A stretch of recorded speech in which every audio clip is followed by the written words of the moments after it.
The Israeli government is facing more protests from its own citizens as the war with Gaza is in its 10th week.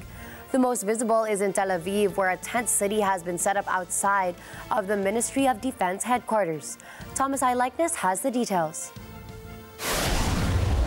The demand is simple. These people want the remaining 129 hostages believed to be held in Gaza to be released. The tents have been here since the weekend. The demonstrators have no plans to leave anytime soon. They say they'll remain until all of the hostages are returned. When news broke last Friday about the 3 hostages mistakenly killed by the Israeli military, things began to change. Protests calling for a new hostage deal intensified, and pressure mounted on Prime Minister Benjamin Netanyahu to strike a new deal with Hamas. People like Ruby Chen. His son is still being held in Gaza.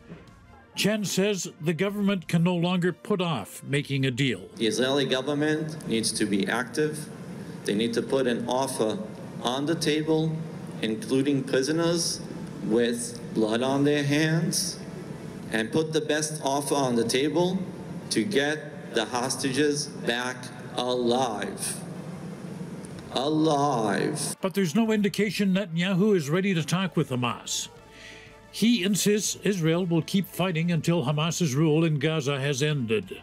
Protester Monty Director says that's just not working. He says it's time for Israel to change its strategy. The only way to release the hostages alive is by negotiation. Not fighting is good, but you can fight after that. You can fight now for 2-3 years, but first release the hostages. Behind the scenes, the chief of the U.S. Central Intelligence Agency has met with the head of Israel's Mossad and the Prime Minister of Qatar.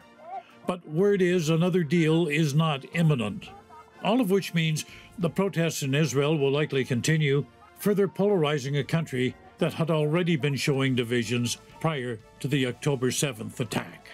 Thomas I. Likeness from Ng Agila International. Trusted, connected, on point.